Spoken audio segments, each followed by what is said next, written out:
구독, 좋아요. 중국인 관련된 이야기입니다. 중국인은요, 서울에서 군복을 입고 행진을 합니다.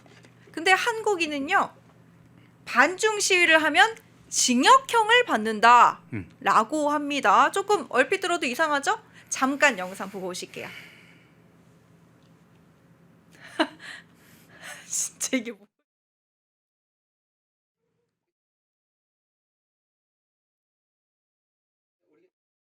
네.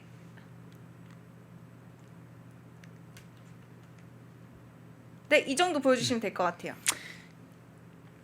네, 여러분 보고 오셨죠? 지금 뒤에 저희 야, 분명 뒤에 대단합니다. 나와 있는 그림에서 계속 나오고 있습니다. 자, 이 그림 보고 지금 여기 뭐야? 여기 중국 아니야? 아, 여러분 여기는요 여의도 공원입니다. 여의도 한강을 지나가는 저희가 아주 잘 알고 있는 우리 시민들, 우리 대한민국 국민들이 산책을 하는 서울의 중심지 여의도입니다. 자, 그런데요, 여기에서 군복 입는 중국인 100명이 행진을 했는데 여의도 한강공원 물빛 무대에서, 근데 그냥 단합대회 차원이다라고는 했지만 조금 기괴한 모습이 그렇죠. 있습니다. 시민들도 실제로 위협적이라고 말씀을 많이 하셨는데 이거 뭔가요? 위협이 도대체? 되죠. 그러니까 지금 백주 대낮에 저 서울 한복판에서 네.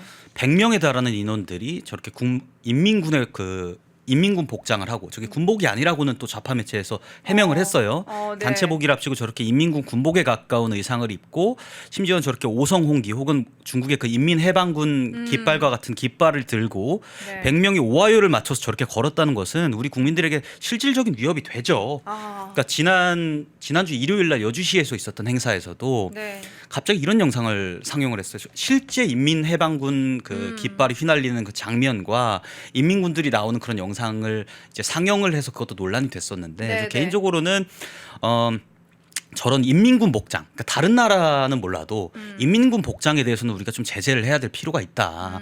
그러니까 예컨대 우리가 과거에 그 한국 전쟁에서 네. 만약에 인천 상륙작전이 없었다면 우리나라는 결국에 중공군에 의해서 이 자유민주주의 국가가 사라지고 멸망하지 않았겠습니까? 네. 그러니까 그에 대한 우리 실제 그걸 겪었던 국민들에 대한 국민들도 트라우마가 있단 말이에요. 예컨대 과거에 그 네덜란드에 그 나치가 네덜란드 그 국민들을 유대인이라고 하면서 되게 숙청하지 않았습니까? 네. 만약에 네덜란드 내에서 그 나치 군복을 입고 나치의 깃발을 휘두르고 있었다면 과연 네덜란드 국민들과 네덜란드 국가 정부가 네. 가만히 있었을 것이냐라는 것을 저는 질문드리고 싶고, 바꿔 생각해 보면 그렇죠. 저는 네. 그런 의미에서 네. 우리 정부가 이에 대해서 괜히 뭐 일련의 해프닝처럼 넘기고 이것이 뭐 단체복이다, 군복이 아니다 이런 식으로 사실 넘길 것이 아니라 네. 국가 차원에서 공식적으로 경고를 때리고 유감을 표해야 된다라고 생각이 좀 듭니다. 그러니까 제가 조금 의문인 것은, 네. 그러니까 물론 중국인들이 우리나라에서 산책을 하면 안 되는 건 아니에요. 그런 법이 있는 건 아니고, 그렇죠. 또 물론 군복이라는 것도 사실 코스프레 뭐 복장으로 사람들이 많이 입기도 하고, 뭐 운동하는 사람들이 뭐 군복에 약간 좀 좋아하는 그런 코스프레를 하시는 분들도 있는 걸로 제가 알고 있기 때문에 그런 거를 문제를 삼는 게 아니라 이렇게 모여가지고 이렇게 걷는 게 이게 그냥 산책 동호회라고 하기에는 좀 자세를 보면 네. 그러니까 이게 저는 저 걷는 모습도 모습인데 만약에 미군들이 저렇게 했으면은 그래도 우리 국민들이 위협을 느끼지 않았어요. 근데 저 장면을 보고 저희가 위협을 느꼈다라고 말씀드리는 것은 저게 중국의 인민군의 군복과 동일하기 때문인 거거든요.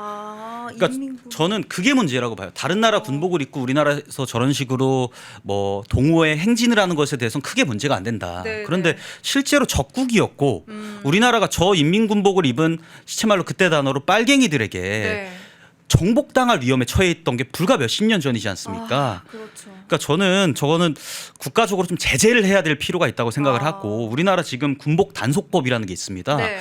과거의 군복 혹은 현재의 군복과 비슷한 그런 군복을 입거나 아니면 그 디자인이랑 비슷한 군복을 입고 네. 저렇게 거리를 활보하는 것에 대해서는 제재를 할 수 있게 되어 있어요. 과거의 군복들은 제재가 안 된다. 네. 그 개구리 군복은 제재가 안 되고 지금 현재 디지털 군복에 대해서만 제재를 하고 있는데, 네네. 그게 외국 군복에 대해서는 전혀 적용이 안 되고 있단 말이에요. 그러니까 제가 봤을 때는 그 법을 어느 정도 좀 개정을 해서 중국의 인민군 군복을 비롯해서 북한 군복 이런 것들에 대해서는 추가적으로 이 안에 넣어서 우리나라 국민들의 트라우마를 일으키지 말고 말 것을 이제 좀 법으로서 제정을 하는 것이 맞겠다라는 생각이 듭니다. SY님이 지금 이게 정상적인 상황인지 묻고 싶네요라고 하시고 초코파이님도 중국인이 남의 나라에서 저렇게 행진하면 처벌해야지. 그러니까 상식적인 선에서 말도 안 되는 거죠. 그렇죠. 남의 나라에 와서 왜 자기 나라 군복을 입고 그런 식으로 위협적인 걸음걸이를 서울 한복판에서 우리나라 대한민국 수도에서 그런 짓을 합니까? 결론적으로 저는 중공군의 군복이었기 때문에 문제가 있다. 네. 그냥 군복도 아니고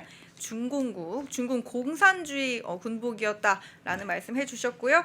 자, 이제 근데 문제가요. 중국인들이 이렇게 한국에 사는 거는 제재하지 못하는데 한국인들이 이제 한국 땅에서 자유민주주의 한국 땅에서 이제 반중 시위를 하게 되면은 징역형을 받을 수 있도록 하는 법안을 민주당이 발의를 했다라고 합니다. 발의를 한 의원이 양부남 의원. 네네, 그리고 맞아요. 제가 최근에 듣기로는 고민정 의원 이렇게 네네. 두 명이 발의를 했다라고 들었는데 이게 맞는 건가 싶어요. 지금 이 개정안을 보니까 대표 발의자는 양부남 의원이 맞아요. 네. 양부남 의원은 이재명 대통령의 대장동 변호인단 출신이죠. 네. 그러니까 제가 봤을 때는 이 친중 반미가 이 정부의 전체적인 기조이고 네. 그에 따라서 양부남 의원도 이재명 대통령의 어떤 비위를 맞추는 그 일심동체 그런 법을 좀 발의한 게 아닌가 이런 말씀을 좀 드리고 싶고 전반적으로 제가 어제 이거 갖고 오전에 좀 논평을 썼습니다. 그러니까 저희 미디어 대변인 같은 경우에는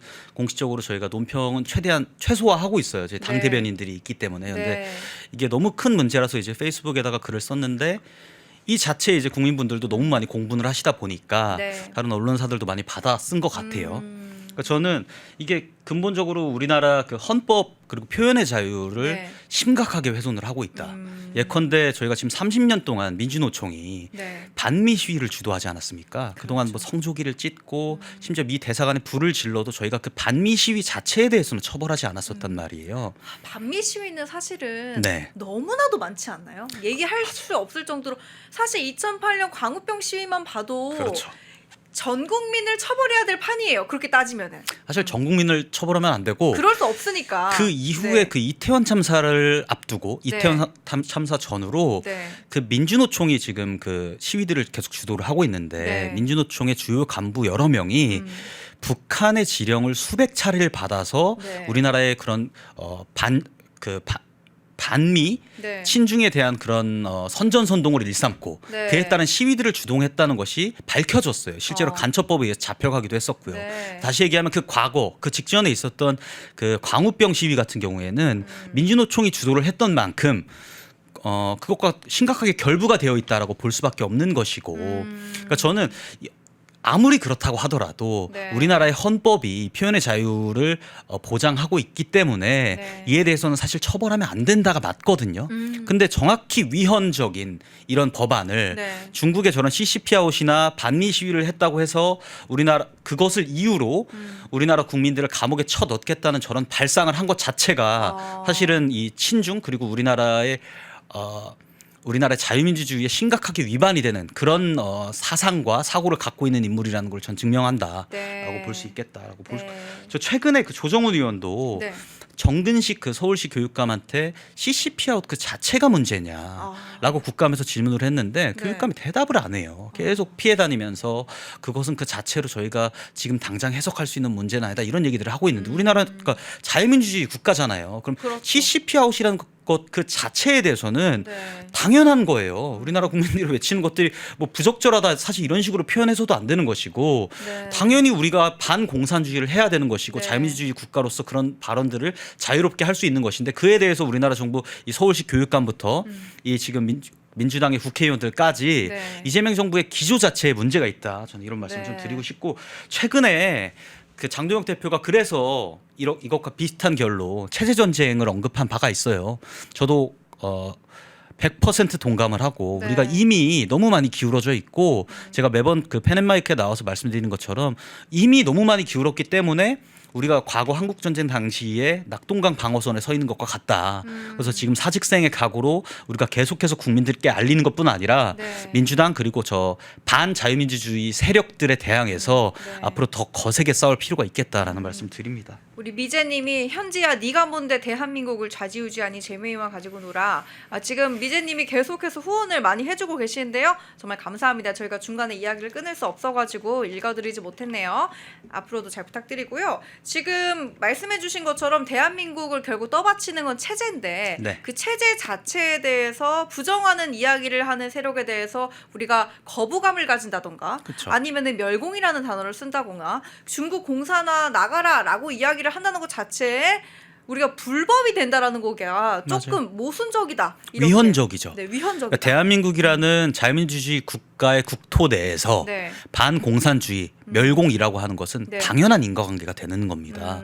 그런데 그것을 얘기했고 반중을 한다고 해서 그것을 이유로 처벌하고 감옥에 5년 이하의 징역형에 처하겠다는 그 사상 자체가 이 자유민주주의 헌법 체계를 부정하는 사상이다라고 네. 말씀드릴 수 있는 거죠. 펜앤마이크에서 추천하는 영상도 보고 가세요. 다른 영상도 즐기시려면 구독 버튼을 꼭 눌러주세요.